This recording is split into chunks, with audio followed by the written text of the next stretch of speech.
नमस्कार। माउन्टेन समाचारमा स्वागत छ। म बिन्दु अधिकारी र म उषा काफले। सुरुमा मुख्य समाचार।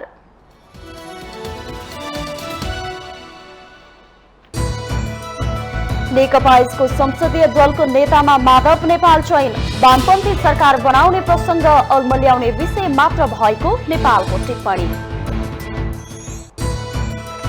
राप्रपालाई सरकारमा जान कुनै हतार नरहेको अध्यक्ष लिङदेनको भनाई। सरकारमा नजाने भनेर कसम नखाए पनि मन्त्री बन्न कुनै दलको पुच्छ नबन्ने जिकिर। आगामी फागुनभित्र राष्ट्रपति र उपराष्ट्रपतिको निर्वाचन हुने प्रमुख आयुक्त थपलियाको भनाई। संसदमा महिलाको प्रतिनिधित्व समानुपातिक दृष्टिले पर्याप्त नभएको निष्कर्ष। नेपाली कांग्रेसले बुधबार संसदीय दलको नेता चयन गर्ने। नेता शेखर कोइराला र महामन्त्री गगनलाई मिलेर जान संस्थापन पक्षका नेताहरूको दबाव।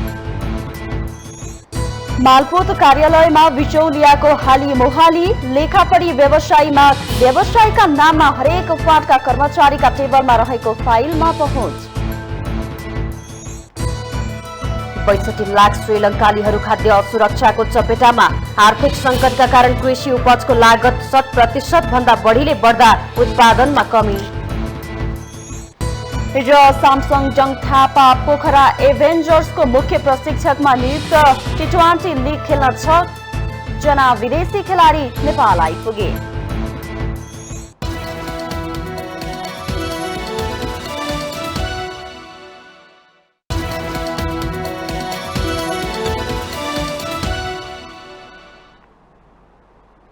अब समाचार विस्तारमा। नेकपा एकीकृत समाजवादीका अध्यक्ष माधव कुमार नेपालले वामपन्थी सरकार बनाउने प्रसंग अल्मल्याउन कुरा मात्रै भएको बताउनु भएको छ।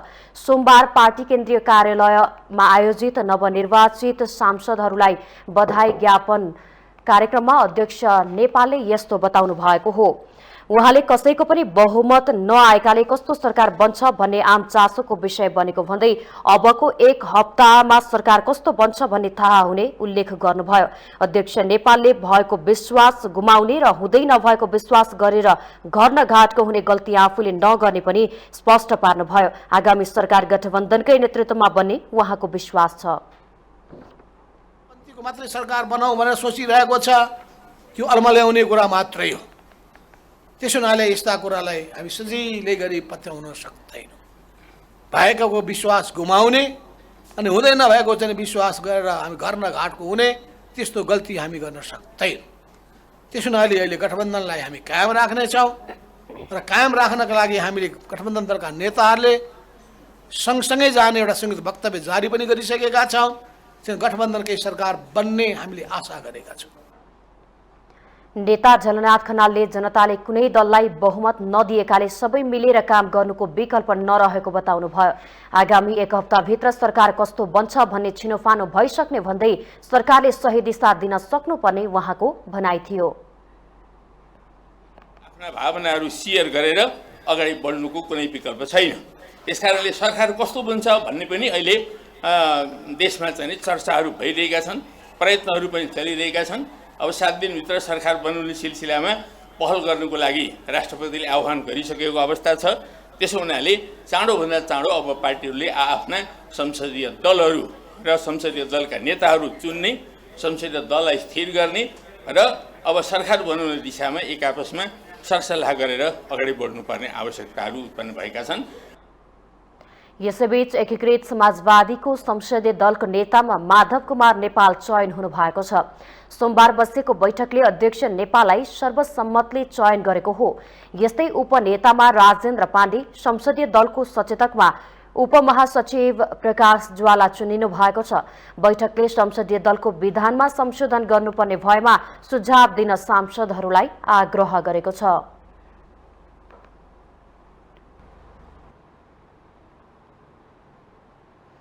राष्ट्रिय प्रजातन्त्र पार्टीका अध्यक्ष राजेन्द्र लिङदेनले राप्रपालाई सरकारमा जान हतारो नभएको बताउनु भएको छ। सोमबार केन्द्रीय सचिवालयले पार्टीबाट निर्वाचित सांसदहरूलाई स्वागतका लागि गरेको कार्यक्रममा अध्यक्ष लिङदेनले राप्रपालाई सरकारमा जान हतारो नभएको दावी गर्नुभएको हो। उहाँले आफूहरूले सरकारमा नजाने भनेर कसम पनि नखाएको भन्दै आगामी दिनमा के गर्दा पार्टीको मान्यताहरू स्थापित हुन्छन् सोही गर्ने बताउनुभयो। आफूहरू मन्त्री खानको लागि कसैको घर नधाउने र कुनै दलको पुच्छर नबन्ने अध्यक्ष लिङदेनको भनाइ थियो। अहिले न हामीलाई सरकारमा जान हतारो छ, न सरकारमा नजाने भनेर हामीले कसम खाएरै चाहिँ आएका छौँ। के गर्दा उपयुक्त हुन्छ, के गर्दा हाम्रो मान्यताहरू स्थापित हुन सक्छन्, के गर्दा देश र जनताको अवस्थामा परिवर्तन ल्याउन सकिन्छ, त्यो सोचेर विचार गरेर हामी निर्णय गर्छौँ। हामी मन्त्री खानको लागि कसैको घर धाउँदैनौँ, कुनै दलको पुच्छर बनेर हिँड्दैनौँ।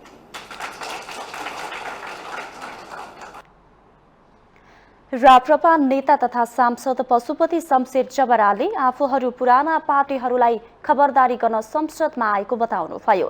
देशलाई अहिलेकै ढङ्गमा चलाएर अगाडि बढाउन नसकिने भन्दै नेता जबराले ठूला पार्टीहरूसँग काम गर्ने शक्ति पनि नभएको जिकिर गर्नुभयो। राप्रपाले मुलुकलाई सञ्चालन गर्ने क्षमता संसदबाट देखाउने उहाँको भनाइ थियो। परम्परा र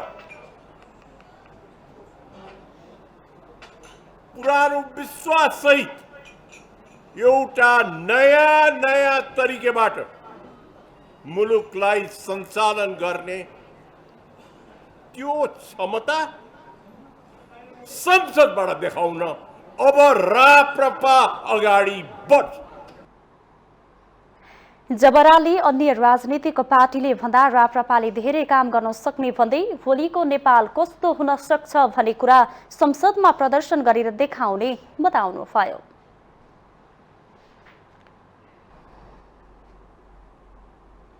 नेकपा माओवादी केन्द्रका अध्यक्ष पुष्पकमल दाहालले 5 दलीय गठबन्धन बनाउँदा नै आलोपालो प्रधानमन्त्रीको समझदारी भएको दावी गर्नुभएको छ। सोमबार चितवनमा पत्रकारहरूसँग कुरा गर्दै दाहालले यस्तो बताउनु भएको हो।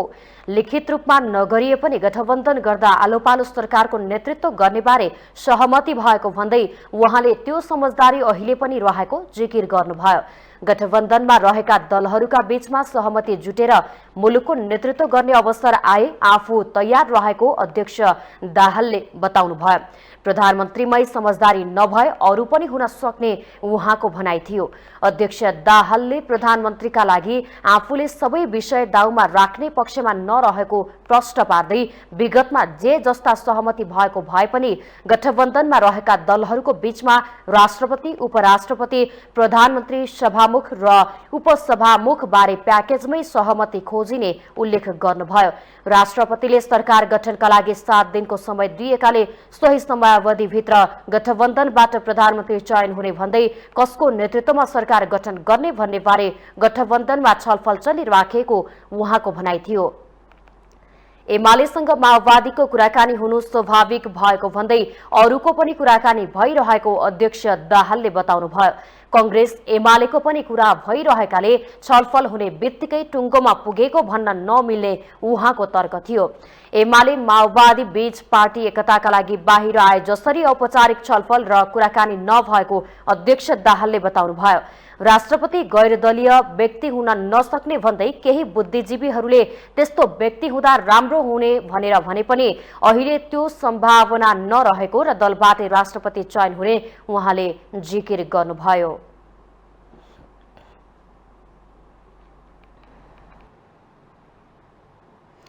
निर्वाचन आयोगले निर्वाचन सफलतापूर्वक सम्पन्न भएको भन्दै जलपान कार्यक्रम गरेको छ।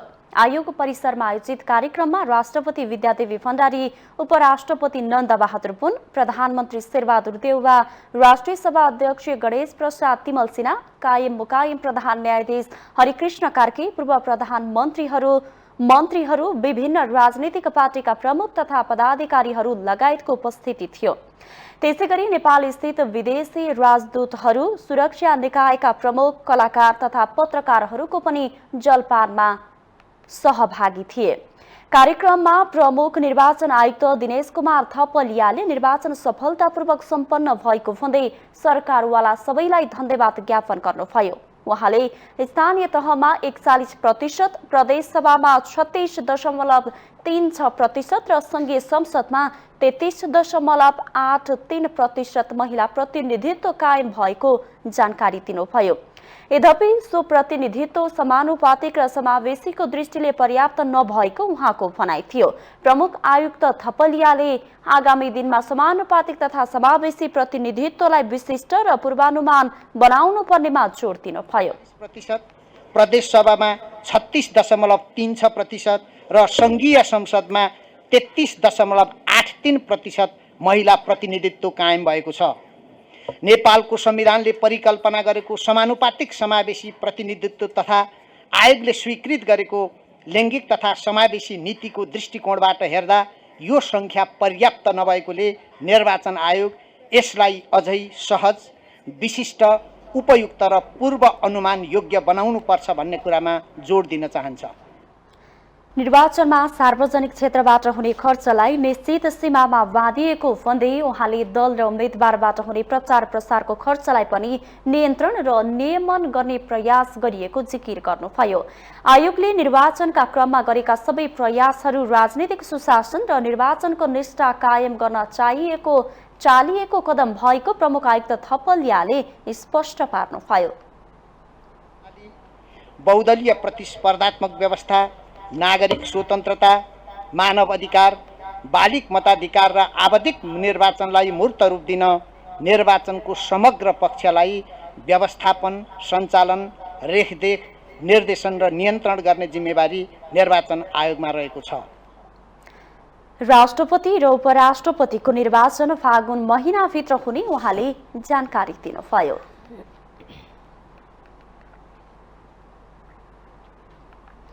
राष्ट्रपति विद्यादेवी भण्डारीले सरकार गठनका लागि आह्वान गरेसँगै दलहरू आन्तरिक र अन्तर्पार्टी परामर्शमा जुटेका छन्। कुनै पनि दलको स्पष्ट बहुमत नआएकाले ठूला दललाई साना दलको सहारा चाहिएको छ। सरकारमा सहभागी हुने या नहुने विषयमा साना दलको सोच के छ त? हेरौं यो रिपोर्ट। राष्ट्रपति विद्यादेवी भण्डारीले सरकार निर्माणका लागि 1 हप्ताको समय सीमा दिएसँगै ठूला दल सरकार निर्माणका लागि बहुमत जुटाउने तयारीमा लागेका छन्। कुनै पनि दलसँग स्पष्ट बहुमत नआएकाले सरकारको नेतृत्व कसले गर्छ यसै भन्न सकिने अवस्था छैन।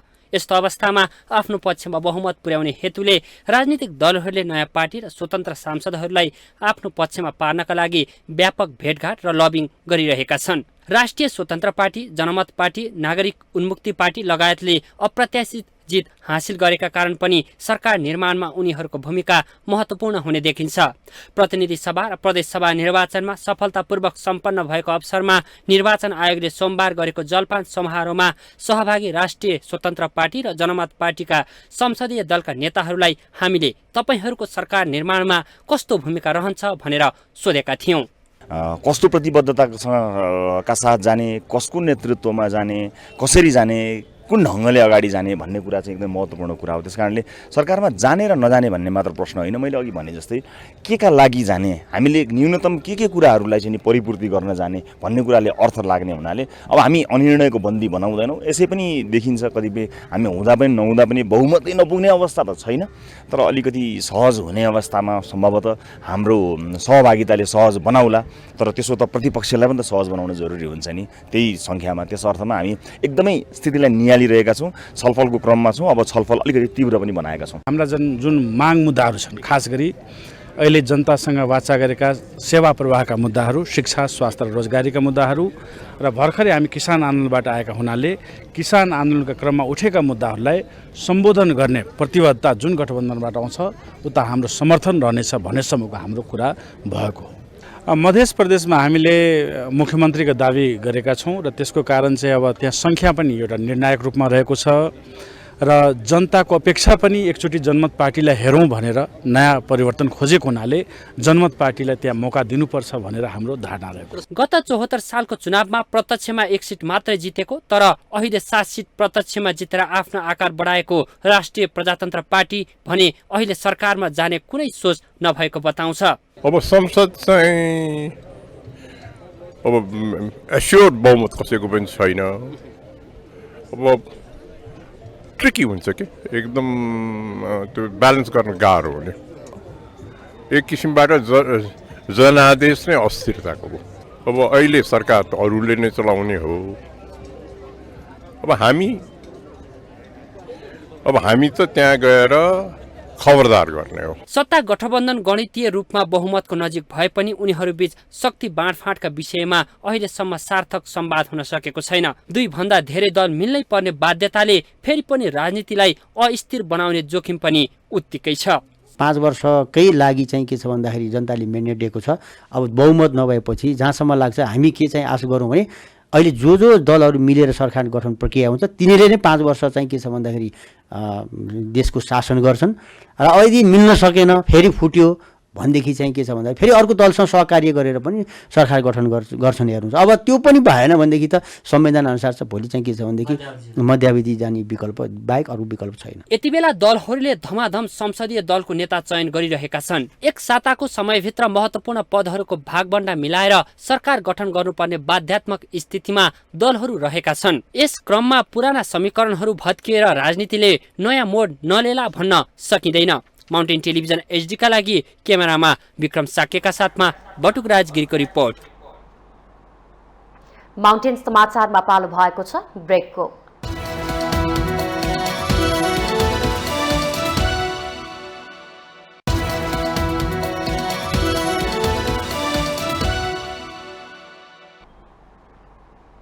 ब्रेकपछि स्वागत छ। अब बाँकी समाचार। नेपाली कांग्रेस संसदीय दलको नेता चयन गर्न बुधबार बिहान चुनाव हुने भएको छ। केन्द्रीय कार्य सम्पादन समितिको निर्णय बमोजिम गठन भएको निर्वाचन समितिको बैठकले बुधबार बिहान निर्वाचन गर्ने निर्णय गरेको हो। सोमबार बिहानै बसेको निर्वाचन समितिको बैठकले संसदीय दलको नेताको चुनाव बुधबार बिहान 8 देखि गर्ने गरी तयारी गरेको बताइएको छ। कांग्रेसले सहमहामन्त्री भीष्मराज आङदेनवेको संयोजकत्वमा भूषाल र अर्का केन्द्रीय सदस्य प्रकाश रसाइली स्नेही सदस्य रहेको निर्वाचन समिति गठन गरेको थियो। राष्ट्रपतिले 10 पुसभित्र सरकार गठनको आह्वान गरेको र संसदीय दलको नेता चयन भएपछि मात्रै शक्ति बाँडफाँड गर्ने दलहरूबीचको समझदारीका कारण कांग्रेसले सांसदहरूले शपथ ग्रहण गर्नु अगावै संसदीय दलको चुनाव गर्न लागेको हो। संसदीय दलको विधान बमोजिम कांग्रेसमा दलको नेता बन्न 1 भन्दा बढीले उम्मेदवारी दिएमा निर्वाचन प्रक्रिया अपनाउनु पर्छ। कांग्रेसमा अहिले सभापति शेरबहादुर देउवा र महामन्त्री गगन थापाले संसदीय दलको नेतामा लड्ने घोषणा गरिसकेका छन्। संसदीय दलको नेता चयन गर्ने चुनावमा प्रतिनिधि सभामा कांग्रेसबाट निर्वाचित 89 सांसद मतदाता हुन्छन्।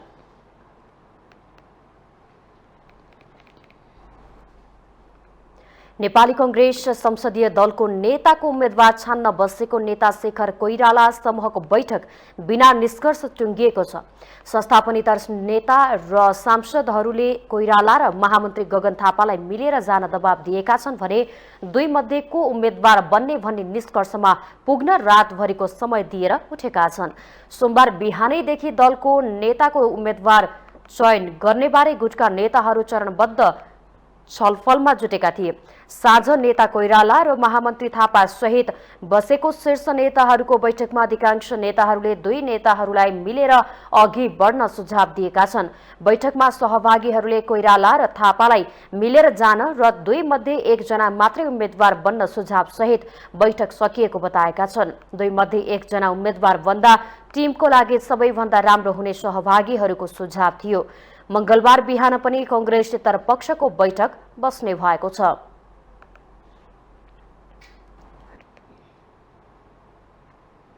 संघीय संसद सचिवालयले प्रतिनिधि सभाका नवनिर्वाचित सांसदहरूको शपथ पुस 7 गते बिहिबार गर्ने भएको छ।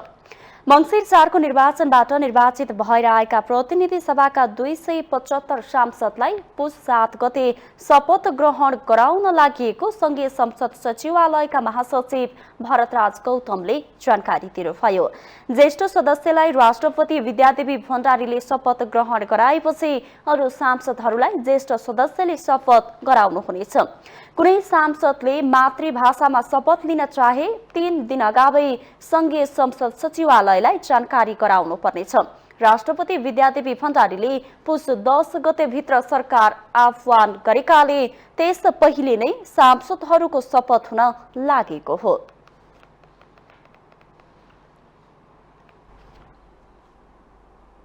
प्रधानमन्त्री शेरबहादुर देउवाले स्थानीय सरकारले आफ्नो काम कारबाहीलाई थप चुस्त पारदर्शी प्रविधि मैत्री बनाउँदै अघि बढ्नुपर्नेमा जोड दिनु भएको छ। सोमबार नेपाल नगरपालिका संघको 8औं राष्ट्रिय अधिवेशनलाई सम्बोधन गर्दै उहाँले जनताको अपेक्षा सम्बोधन हुने गरी स्रोत साधनको परिचालन गर्नुपर्ने बताउनुभयो। स्थानीय सरकारले गरेका काम र प्रदान गरेका सेवाको आधारमा जनताले सरकारप्रतिको धारणा निर्माण गर्ने भएकाले नगरपालिकाहरूले जनताको विश्वास जित्ने गरी काम गर्न सक्नुपर्ने प्रधानमन्त्री देउवाको भनाइ थियो। उहाँले जनताको काम बिना झन्झट छिटो छरितो रूपमा सम्पन्न गरी आम नागरिकमा सुशासनको प्रत्याभूति गराउन सबै नगरपालिका प्रतिबद्ध हुन आवश्यक रहेको बताउनुभयो। अव्यवस्थित शहरीकरणले अधिकांश नगरको प्रकृति सौन्दर्य र मौलिकतामा आघात पुगिरहेको प्रधानमन्त्री देउवाको भनाइ थियो। एकीकृत तवरले पूर्वाधार संरचनाहरूलाई विकास गर्न आवश्यक छ। आज मुलुकको अधिकांश नगरपालिकाहरू अव्यवस्थित शहरीकरणबाट गुज्रिरहेका छन्। यसले एकातिर नगरको प्रकृति सौन्दर्य र मौलिकतामा आघात पुगिरहेको छ भने अर्कोतर्फ हाम्रा सहरहरू दिनानुदिन असुरक्षित र अस्वच्छ आवास क्षेत्रको रूपमा परिणत भइरहेका छन्। बागमती प्रदेशका मुख्यमन्त्री राजेन्द्र प्रसाद पाण्डेले संघीयता अहिलेसम्म पनि नाम मात्रैमा सीमित भएको टिप्पणी गर्नुभयो। संघीयताको व्यवस्था गरे पनि स्रोत परिचालन अधिकार र जनशक्ति व्यवस्थापनको अधिकार दिने विषयमा केन्द्र सरकार इमानदार नभएको उहाँको आरोप थियो।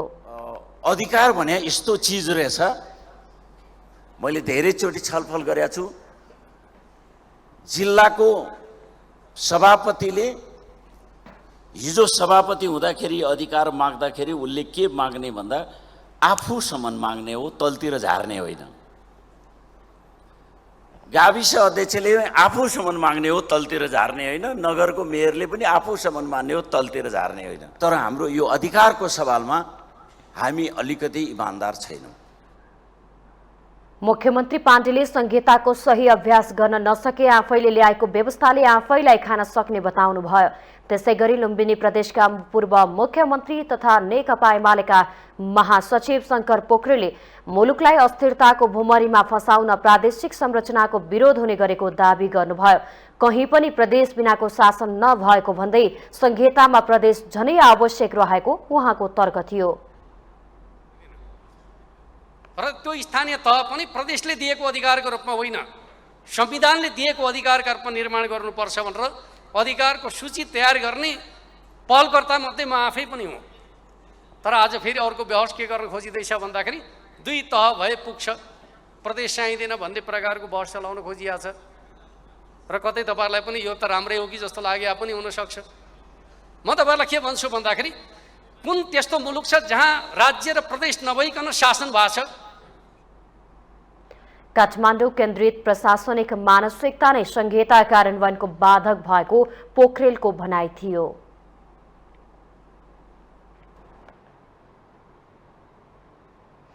मालपोत कार्यालयमा बिचौलियाको हालीमोहाली छ। उनीहरू सेवाग्राहीका फाइल आफै बोकेर हरेक फाँटमा पुग्छन्। सेवाग्राहीलाई कयौं दिन लाग्ने काम एकैछिनमा फत्ते पारिदिन्छन् र रकम असुल्छन्। यो देशभरका अधिकांश मालपोत कार्यालयमा चल्दै आएको प्रवृत्ति हो। एक रिपोर्ट।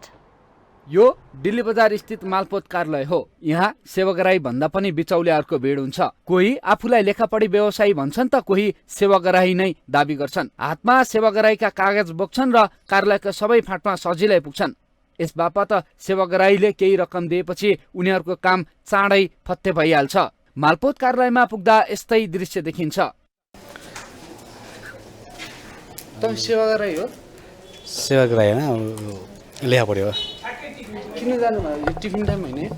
टिफिन टाइम हो सर। त्यो यो नाइता उता थियो। कर्मचारीको भित्रपट्टि जाने हो त्यसरी? होइन सर, अब किन जानुभयो? मिस्टेक भयो। के तपाईँको नाम भन्नुहोस् त? गल्ती भयो भन्दैछु सर। गल्ती भयो होइन, तपाईँ मात्र अघि अरू पनि जानुहुन्छ सर? अरू पनि गएको थियो अघि भन्नु सोध्नु भएन कतिजना गएको थियो सन्देश त यो होइन सर कहिले कहिलेकाहीँ मात्रै हो सर होइन म मेरो क्लाइन्टको लाल बुझाउने मात्रै भएको अन्यथा केही पनि होइन यसमा म कसो उनीहरूलाई जान पाउनुभयो सर हजुर जान पाउँदैन हजुर अरू सेवाग्राहीले जसरी सेवा लिन्छन् नि हस् तपाईँहरूले पनि त्यसरी सेवा दिन सक्नुहुन्छ कि सक्नुहुन्छ ओके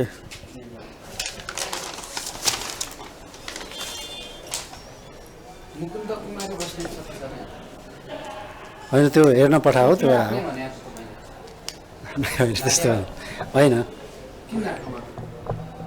होइन उहाँले चाहिँ आफ्नै होला भने हो त्यस्तो होइन त्यस्तो होइन त्यस्तो होइन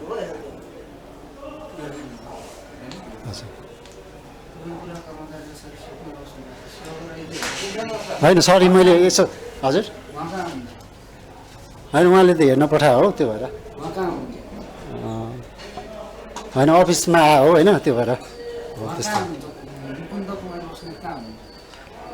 त्यो त थाहा भएन यसरी उनीहरू कर्मचारी जसरी नै हरेक फाँटमा सजिलै छिर्छन् नियम त मालपोतमा सेवाग्राही आफैले मिलाउनु पर्ने फाइलमा लेखापढी गर्ने व्यवसायीका सहयोग लिन सक्छन् तर लेखापढी व्यवसायीका नाममा हरेक फाँटमा कर्मचारीका टेबुल र फाइल खोतल्ने छुट छैन तर पनि कसरी उनीहरू त्यहाँ पुग्छन् यो अधिकार उनीहरूले कहाँबाट पाए मालपोतका सम्बन्धित फाँटका कर्मचारीलाई उहाँहरू त्यहाँ किन जानुभएको भन्ने प्रश्न गर्दा यति त सामान्य नै हो भन्ने खालका गैर जिम्मेवार तर्क आउँछन् उहाँलाई नागरिकता लिन जानलाई पठाएको हो कि नागरिकता लिन जानलाई त पाइयो हो मैले पठाएको नागरिकता लिन जानलाई हो होइन उहाँहरूको अगाडि अनुमति दिएको छैन पूर्जाले भन्नुभयो हामीले त्यहाँबाट घुमेर दिएको मात्रै हो केही गरे छैन डाका छैन पूर्जाले भन्नुभयो अनि आउनुभयो हामीले दियौँ त्यो गलत काम होइन केही होइन किता काटेको के लिएर आउनुभयो अनि मलाई साबिक हेरिदिनु पर्ने होइन अब यो उहाँहरूको जग्गा हो नि यो सम्बन्धित मान्छेले पठायो हो अब यो हेरिदिनु पर्ने हो सम्बन्धित मान्छे त अब सोध्नुपर्छ त्यो त हो होइन अब त्यो त फोन गरेर सोध्नुपर्छ होइन यहाँ आउनु भएको छैन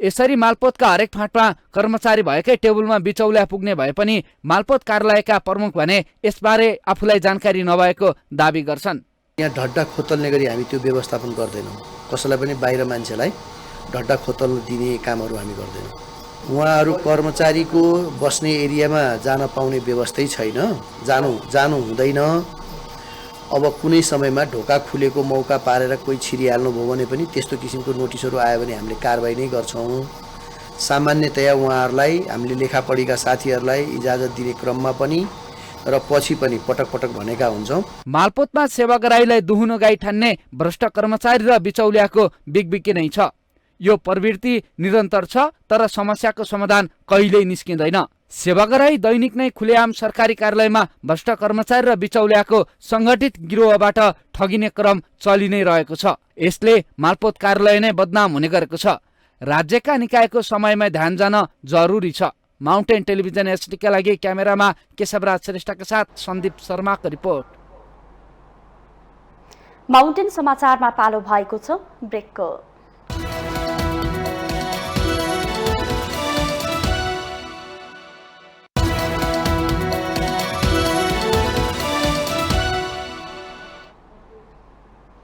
ब्रेकपछि स्वागत छ अब बाँकी समाचार वादी समुदायका युवतीहरूले आफ्नो समुदायका लागि सरकारी तवरबाट छुट्टै कोटाको व्यवस्थापन गरिदिन आग्रह गरेका छन् सोमबार वादी समुदायका युवतीहरूले काठमाडौँमा एक कार्यक्रमको आयोजना गर्दै पिछडिएको वर्गले अर्को पिछडिएको वर्गसँग भिडिरहनु परेको भन्दै सरकारले छुट्टै कोटाको व्यवस्था गर्नुपर्ने बताएका हुन् उनीहरूले संविधानमा लेखिएका कुराहरू कागजमा मात्रै सीमित हुँदा वादी समुदायलाई झनै पीडा थपिएको महसुस आफूले गरेको बताए वादी समुदायबाट पहिलो पटक व्यापारमा स्नातकोत्तर गरिरहेकी देवी सरावादीले वादी समुदायलाई शिक्षामा विभेद गरिँदा वादी युवतीहरू बाध्यात्मक यौन व्यवसाय अगाल्न बाध्य भएको बताउनुभयो विभिन्न निकायहरूले चाहिँ भन्नुहुन्छ कि ल हामी उत्थान गर्छौँ, हामीले यो गरिदिन्छौँ, हामी त्यो गरिदिन्छौँ भनेर भन्नुहुन्छ र त्यो भनाइमा मात्र सीमित भएको कारणले गर्दाखेरि अहिले आएर संविधान बनेको हुन्छ नि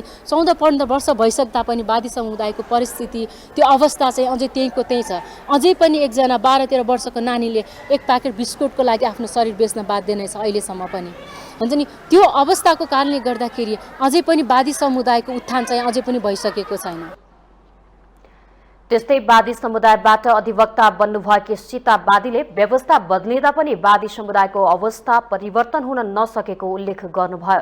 नागरिकता पाउन पनि वादी समुदायले हात पाउ जोड्नुपर्ने अवस्था रहेको तर्फ उहाँले सरकारको ध्यानाकर्षण गराउनुभयो।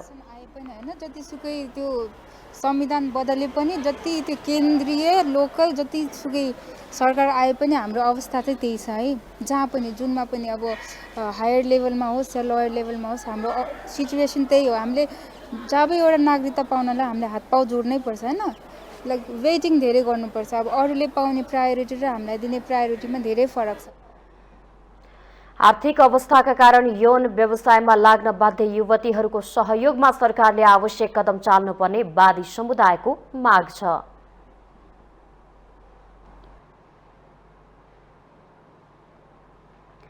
देशमा दैनिक 2 जनाको हत्या हुने गरेको पछिल्लो 3 आर्थिक वर्षको तथ्याङ्कले देखाएको छ।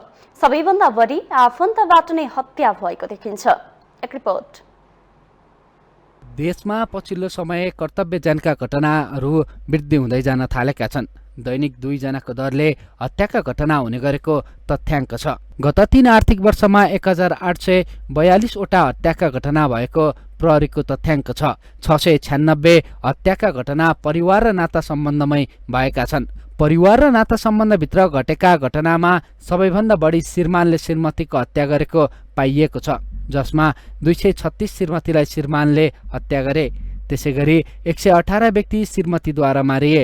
गएको 3 आर्थिक वर्षमा छोराले 72 आमा बुवाको, बाबु आमाले 42 छोराछोरीको, छोरा बुहारीले 28 आमा बाबुको, आमाले 17 नवजात शिशुको, सौतेनी आमा र बाबुले 11 छोराछोरीको, घर परिवारले 22 घर परिवार सदस्यको, दाजुले 27 भाइ बहिनीको, काका काकीले भतिजा भतिजी, बुहारीले सासू ससुरा, जेठानी जेठाजु, देवरले भाउजू, भिनाजुले साला साली, नाति नातिनाले हजुरबुवा हजुरआमा, मामाले भान्जा भान्जी, भान्जाले मामा लगायतका नाता सम्बन्धभित्र नै हत्या गरेको प्रहरीको तथ्याङ्क छ। 76, 77 मा 190 वटा, त्यस्तै 77, 78 मा 254 वटा र 78, 79 मा 252 वटा केसहरू चाहिँ दर्ता भएको छ, जसमा श्रीमानले श्रीमती मारेको केसहरू 97 छ 78, 79 मा।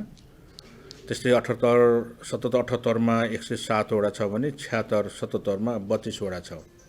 त्यस्तै चाहिँ हामीले श्रीमतीले श्रीमान मारेको, बाबुले चाहिँ छोराछोरी मारेको, छोराले आमा बाबु मारेको, छोरा बुहारीले चाहिँ आमा बाबुले मारेको, यी क्याटेगोरिजहरू चाहिँ डिफ्रेन्ट क्याटेगोरीहरू छ। यसरी परिवार नाता सम्बन्धभित्रै हत्या हुनुमा आवेग, शङ्का, अविश्वास, आर्थिक, सामाजिक र सांस्कृतिक लगायतका पक्षमा आएको विचलन नै मुख्य कारण हुन्, जसले गर्दा परिवारभित्र द्वन्द्व बढ्ने र त्यसले ज्यानै लिने सम्मका घटना हुने गरेको मनोविदहरूको भनाइ छ। परिवारभित्रका यस्ता घटनाहरू, हत्या, कर्तव्यज्यानका घटनाहरू बढ्नुको पछाडि चाहिँ धेरै जस्तो चाहिँ परिवारभित्रकै कन्फ्लिक्ट, द्वन्द्व, कुण्ठा, शङ्का, उपशङ्का, आक्रोश, आवेग, क्षणिक आवेगले नै काम गरिरहेको हुन्छ होइन। परिवारभित्रको सदस्यलाई हत्या गरेर त फाइदा गर्ने उद्देश्यले त हत्या गरेको हुँदैन होइन। कति अपराधहरू फाइदाको लागि होला, केही फाइदा लिनको लागि होला, तर त्यहाँ परिवारभित्रको एकजनालाई, आफन्तलाई, परिवारको सदस्यलाई मारेर त्यहाँ कुनै पनि उपलब्धि हुँदैन। त्यही भएर त्यस्ता घटना घट्नुको पछाडि विशेष गरी मनोवैज्ञानिक समस्याहरू नै बढी जिम्मेवार हुन्छन्। यस्तोमा परिवार र नाता सम्बन्धभित्रै हत्या जस्ता जघन्य अपराध हुनुले पछिल्लो समय मानिसहरूमा आपराधिक सोचाइको विकास हुँदै गएको भन्ने बुझ्न सकिन्छ। त्यसैले यस्ता घटना हुन नदिनका लागि पारिवारिक आदर्श, कर्तव्य र अनुशासनमा आएको विचलनलाई रोक्नुपर्ने देखिन्छ। माउन्टेन टेलिभिजन एचटीका लागि क्यामेरामा प्रदीप गलानका साथ सन्दीप शर्माको रिपोर्ट। मूर्ति स्थापना गर्दा सम्पदाको समृद्धिमा योगदान पुगेको देख्दै र सुन्दै आएका छौं। तर कीर्तिपुरमा कन्याकुमारी र रातो मच्छिन्द्रनाथको मूर्ति स्थापना गर्दा जीवित सम्पदा नै मासिएको भन्दै विरोध भएको छ। एक रिपोर्ट। कीर्तिपुरकी एक सुन्दर ज्यापू समाजकी चेली र लोक कल्याणकारी करुणामयको बीचमा गहिरो प्रेम सम्बन्ध भयो। करुणामय प्रेममा डुबेपछि स्वयं पाण्डुहरूलाई भगवान खोज्नुपर्ने अवस्था सृजना हुन्छ। अन्ततः आजीवन शर्तमा बाँधिने गरी यो प्रेमले वियोगान्त अटुट पर्खाइको मोडमा सम्झौता गर्छ। हरेक वर्ष रातो मच्छिन्द्रनाथको जात्राको बेला जात्रा सम्पन्न गर्न प्रेमिकासँग किपुको पेङ्गथामा भेटी उनले चढाएको फूल लिएर मात्र जात्रा अगाडि बढाउने शर्त हुन्छ। हरेक वर्ष प्रेमी भेट्न आउने आशामा प्रेमिकाले अविवाहित कन्याकुमारी भई जीवन अर्पण गरेको यस किंवदन्ती अनुसार ती प्रेमीलाई आजसम्म पनि याकोमिसा उपनामले पुकार्ने परम्परा रहेको छ। यो अमर प्रेम कथालाई फेरि एकचोटि जीवन्त बनाउने भन्दै गच्छ समाजबाट कमलेश महर्जनको पेङ्गथामा रहेको पहिलो चित्र अनुसार काठमाडौँ महानगरपालिकाको 17 लाखको बजेटमा ललितपुरका कलाकार रवि साक्यले पञ्चधातुबाट 56 इन्चको करुणामय र 36 इन्चको कन्याकुमारी निर्माण गर्नु भएको थियो। उक्त प्रतिमालाई मङ्सिर 15 गते काठमाडौँका मेयर बालेन्द्र शाहको उपस्थितिमा गच्छे कीर्तिपुरका उपमेयर शोभा लक्ष्मी साक्य र सुखी समाजका अध्यक्ष रामकुमारी महर्जनलाई हस्तान्तरण गरिएको थियो। ललितपुरबाट कीर्तिपुरसम्म बाजा गजासहित कीर्तिपुर 2 पेङ्गथामा स्थापना गरियो। विवादको चुरो यही रहेको छ। कीर्तिपुर 2 पेङ्गथामा कन्याकुमारी र बुङ्गदेव रातो मच्छिन्द्रनाथको प्रतिमूर्ति स्थापना गरिएको भन्दै बुङ्गमतीका हेग्री भैरवनाथ तथा 32 पानेजो सङ्घले 1600 वर्ष पुरानो प्रसाद तथा फूल दिने परम्पराको औचित्य समाप्त भएको जनाएको छ।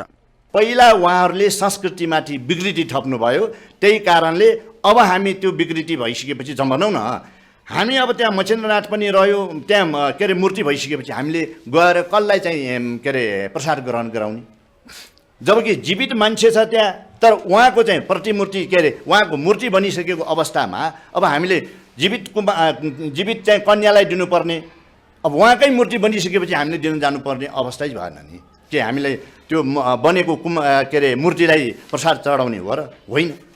दुईटा बिचको एउटा चाहिँ जीवित के अरे परम्परालाई उहाँहरूले निर्जीव बनाइदिनु भयो। अब यस विषयमा सम्बन्धित निकायहरूलाई पनि हामीले गुठी संस्थानलाई पनि भनिसक्यौँ, यो जीवित परम्परालाई तोड्ने काम भयो। त्यही कारणले अबदेखि हामी चाहिँ जान सक्दैनौँ भनेर हामी गुठी संस्थानमा पनि डेलिगेसनै गइसक्यौँ है, त्यो जानकारी गराएर आइसक्यौँ। कीर्तिपुर 2 पेङ्गथा गच्छे सुखी समाजका सचिव नारायण महर्जन मूर्ति स्थापना गर्दा यसको महिमा बढेको दावी गर्नुहुन्छ। एकदमै यो गौरवपूर्ण इतिहास भएको र किंवदन्ती भएको हिसाबले हामी टोलवासीहरू सबै मिलेर के त भन्दाखेरि यस्तो एउटा चाहिँ मूर्ति स्थापना गर्न पायौँ भनेदेखि त हाम्रो चाहिँ यो देशकै यो टोलकै चाहिँ एउटा गौरवको विषय हुन्छ र हामी राख्नुपर्छ भन्ने चाहिँ सबैको सरसल्लाह अनुसार हामीले चाहिँ प्रयास गर्दाखेरि अहिले हालसालै मात्रै काठमाडौँ महानगरपालिकाबाट चाहिँ यसको सम्पूर्ण बजेटहरू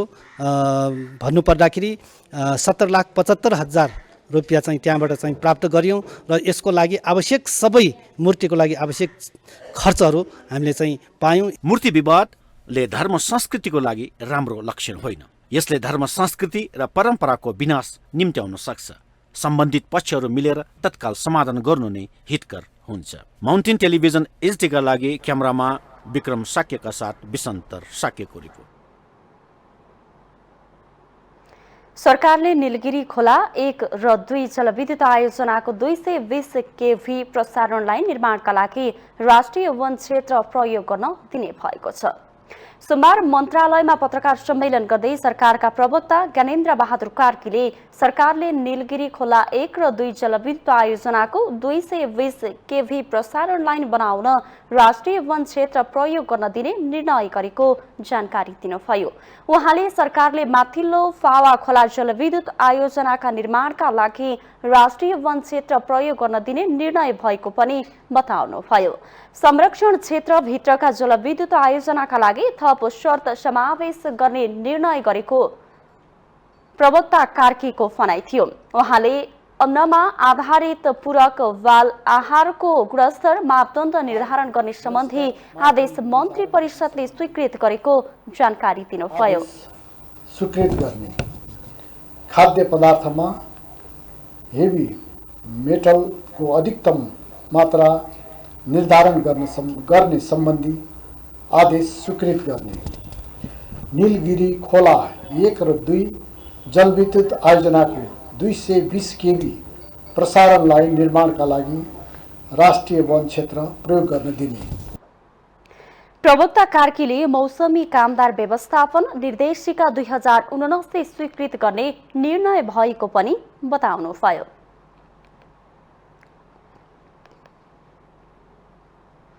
हामीसँग आर्थिक, अन्तर्राष्ट्रिय र खेल समाचार बाँकी नै छन्। माउन्टेन समाचारमा पालो भएको छ अर्को ब्रेकको।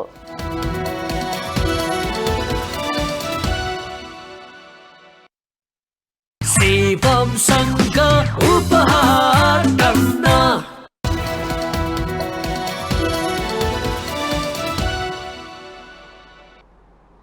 ब्रेकपछि स्वागत छ। अब आर्थिक समाचार। आर्थिक समाचारको साथमा जगदम्बा सुपर साइन तथा ग्याल्बा प्लस जीवनभरको भरोसा प्रस्तुत छ। रिद्धि सिद्धि सिमेन्ट गुणस्तरको नयाँ स्तर।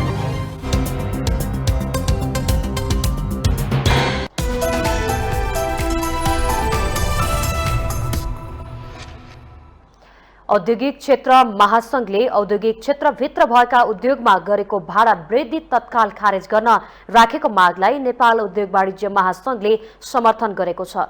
औद्योगिक क्षेत्र व्यवस्थापन लिमिटेडले 2071 सालमा औद्योगिक क्षेत्रभित्र भएका उद्योगमा 800% गरेको भाडा वृद्धि खारेज गर्नुपर्ने मागलाई महासंघले समर्थन गरेको हो। औद्योगिक क्षेत्र उद्योग महासंघले आयोजना गरेको पत्रकार सम्मेलनमा उद्योग वाणिज्य महासंघका उपाध्यक्ष दिनेश श्रेष्ठले औद्योगिक क्षेत्र व्यवस्थापन लिमिटेडले एकतर्फी रूपमा गरेको भाडा वृद्धिको निर्णय तत्काल फिर्ता गर्नुपर्ने बताउनुभयो। सरकारले भारत र चीनमा जस्तै उद्योग सञ्चालनका लागि 50 वर्षका लागि सहुलियत दरमा जग्गा भाडामा दिने व्यवस्था गर्नुपर्ने उहाँको माग थियो। औद्योगिक क्षेत्र व्यवस्थापनले गरेको बाहिरी खर्च उद्योगीहरूले टाउकोमा राखेर मनलाग्दी भाडा वृद्धि गर्न नपाइने भन्दै श्रेष्ठले औद्योगिक क्षेत्रमा भएका उद्योग गुठीको आधारमा सञ्चालन गर्न आवश्यक रहेको बताउनुभयो। बसेको जुन उद्योगहरू छन् उहाँहरूले आज उद्योग चलाउन नसकेर बहाल सम्बन्धीमा यति करार बस्नु परेको अवस्था छ भनेदेखि राज्यलाई म प्रश्न गर्न चाहन्छु, तपाईहरु उद्योग उद्योग भनेर नकराउनुस्, खाली मुखले कराउने होइन, सक्छ भने काम गरेर देखाउनुस्। मलाई लाग्छ उद्योग क्षेत्रलाई चाहिने जग्गा जमिन भारत र चीनमा जसरी 50 वर्ष 100 वर्षलाई बिना पैसा लिजमा दिन्छ त्यसरी नै नेपाली उद्योगहरूलाई पनि लिजमा दिनुस्। अहिले भइरहेको औद्योगिक क्षेत्रहरू औद्योगिक व्यवस्थापन लिमिटेड होइन, अहिले मलाई लाग्छ त्यही चलेको उद्योगहरूलाई व्यवस्थापन गर्न गुठीको आधारमा व्यवस्थापन गर्न दिनुस्। अहिले भन्दा राम्रोसँग चलाउन सकेन भने अनि तपाईले प्रश्न गर्नु। देशभित्र सञ्चालनमा रहेका 10 वटा औद्योगिक क्षेत्रको जग्गाको भाडा बढाइएको विषयमा असहमत हुँदै औद्योगिक क्षेत्रका उद्योगीहरू पछिल्लो समय आन्दोलित छन्। औद्योगिक क्षेत्र व्यवस्थापन लिमिटेड र उद्योगहरू बीच 9 वर्षदेखि चलेको विवाद राज्यले अहिलेसम्म समाधान गर्न सकेको छैन।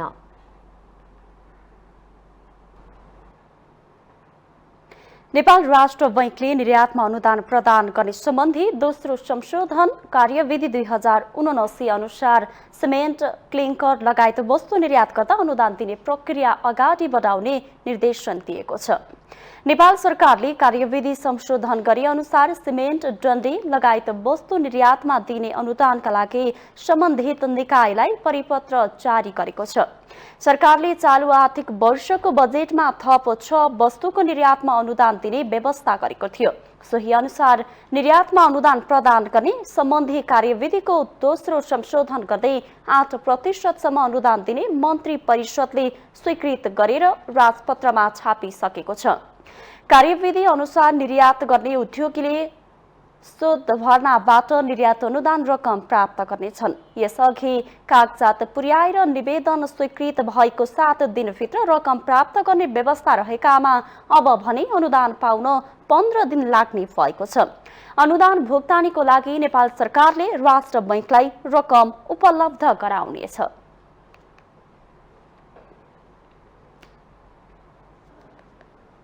अब अन्तर्राष्ट्रिय समाचार।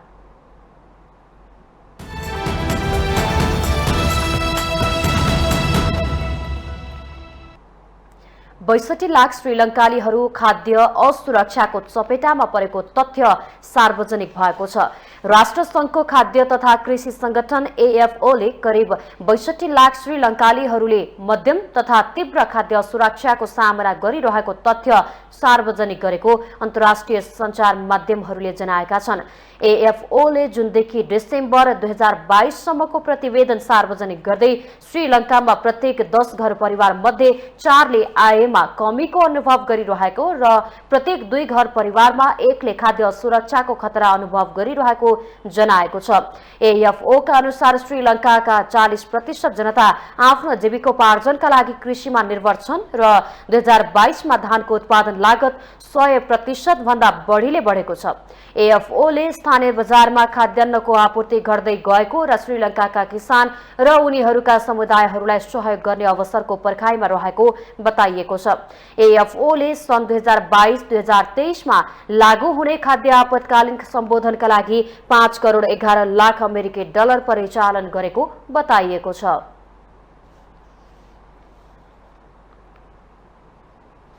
थाइल्याण्डको दक्षिण पूर्वी तटमा सोमबार डुङ्गा डुब्दा कम्तीमा 31 जना नाविक बेपत्ता भएको नौसैनिकका प्रवक्ताले बताएका छन्। HTMS सुखोथाईले थाइल्याण्डको खाडीमा गस्ती गरिरहेको बेला दक्षिणी प्राचु आप खिरी खानको वाङ सफान किनारबाट करिब 20 नटिकल माइल प्राडा जहाजको इलेक्ट्रोनिक प्रणालीमा क्षति पुगेपछि उद्धार अभियान सुरु गरिएको थियो। नौसेनाले सार्वजनिक गरेका तस्बिरहरूमा जहाजले कडा छाल पार गर्ने क्रममा नाटकीय रूपमा एक छेउबाट डुब्न ढल्किरहेको देखाइएको छ। नौसेनाका प्रवक्ताले बेपत्ता सैनिकको खोजी भइरहेको बताएका छन्। जहाजको अपरेटिङ सिस्टमले काम गर्न छोडेपछि जहाजले नियन्त्रण गुमाएको उनले जानकारी दिएका छन्। जहाजमा रहेका 106 जना मध्ये 75 जनालाई उद्धार गरिएको छ। करिब 11 जना नौसैनिकको वाङ सफान अस्पतालमा उपचार भइरहेको छ भने अन्य 40 जनालाई सुरक्षित आश्रयस्थलमा राखिएको छ। अब खेल समाचार।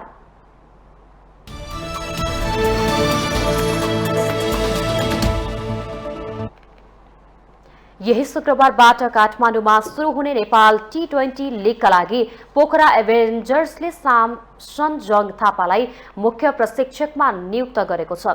पोखराले थापालाई मुख्य प्रशिक्षकमा नियुक्त गरेको जनाइएको हो। पहिलो संस्करणको नेपाल T20 लिग आगामी 8 गतेबाट सुरु हुनेछ।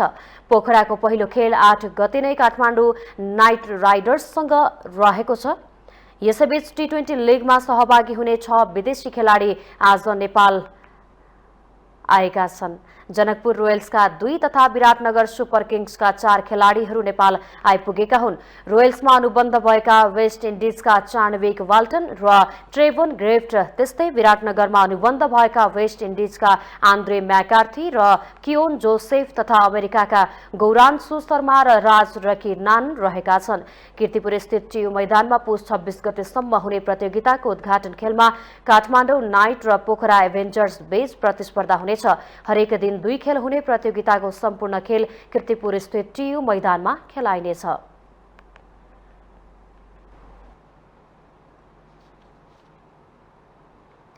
विश्वकप फुटबलमा यसपटक आश्चर्यजनक परिणामहरू आए। विश्व विजेता भइसकेका देशहरूलाई कमजोर आंकलन गरिएका देशहरूले पराजित गरे। फाइनल खेलमा अहिलेसम्मकै सर्वाधिक 6 गोल भयो। 2 पटक विश्वकपको ट्रफी उचालेको मेस्सीको कप्तानीमा रहेको अर्जेन्टिनाले यो पटक बाछी मार्यो। एक रिपोर्ट।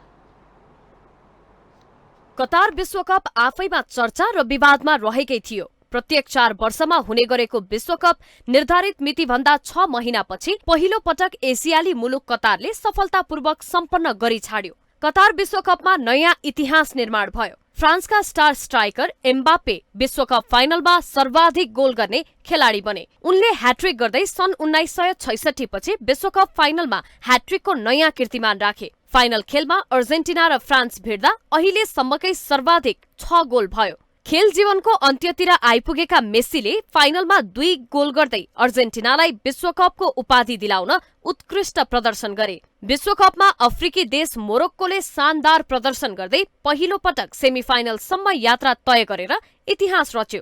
विश्वकप फुटबलमा विश्वविजेता भइसकेका टोलीहरू समूह चरणबाटै कमजोर आंकलन गरिएकासँग पराजित भए। साउदी अरेबियाले अर्जेन्टिनासँग उद्घाटन खेलमै जित हासिल गरेर सनसनी मचायो। जापानले जर्मनी र स्पेनमाथि जित निकाल्यो। जर्मनी समूह चरणबाट उक्लन सकेन। क्यामरूनले ब्राजिललाई र ट्युनिसियाले फ्रान्सलाई समूह चरणमा पराजित गरे। दक्षिण कोरियाले रोनाल्डो सम्मिलित पोर्चुगल जस्तो बलियो टोलीलाई पराजित गर्न सक्यो। अझ रोचक त यस पटक विश्वकपमा कुनै पनि टोली समूह चरणदेखि फाइनलको यात्रा तय गर्दासम्म हारविहीन रहन सकेनन्। आयोजक टोली कतार बिना कुनै जित समूह चरणबाटै बाहिरियो।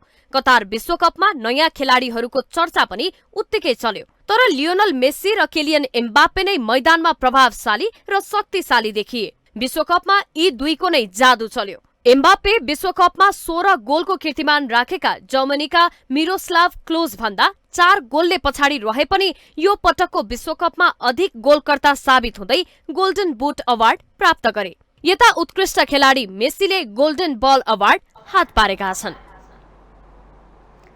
माउन्टेन समाचारमा पालो भएको छ ब्रेकको।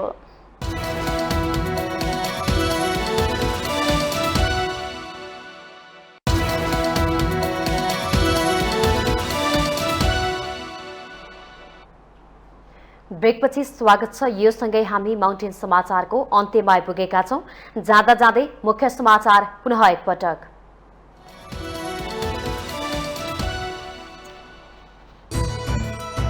नेकपा यसको संसदीय दलको नेतामा माधव नेपाल चयन। वामपन्थी सरकार बनाउने प्रसंग अल्मल्याउने विषय मात्र भएको नेपालको टिप्पणी।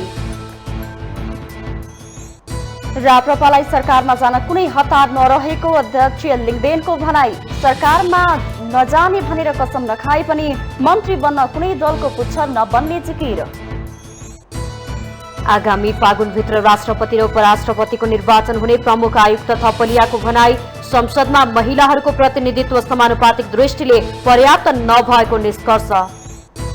नेपाली कांग्रेसले बुधबार संसदीय दलको नेता चयन गर्ने। नेता शेखर कोइराला र महामन्त्री गगनलाई मिलेर जान संस्थापन तर्पक्षका नेताहरूको दबाव।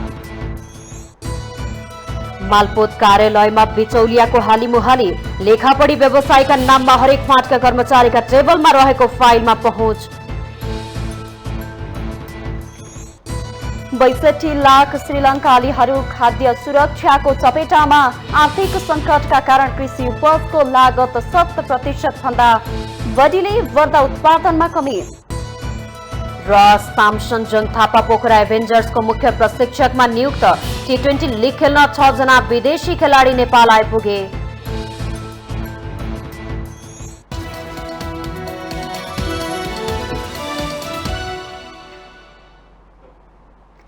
माउन्टेन समाचार अहिलेलाई सकियो। सत्य, तथ्य र निष्पक्ष समाचारका लागि माउन्टेन टेलिभिजन HD हेर्दै रहनुहोला। नमस्कार।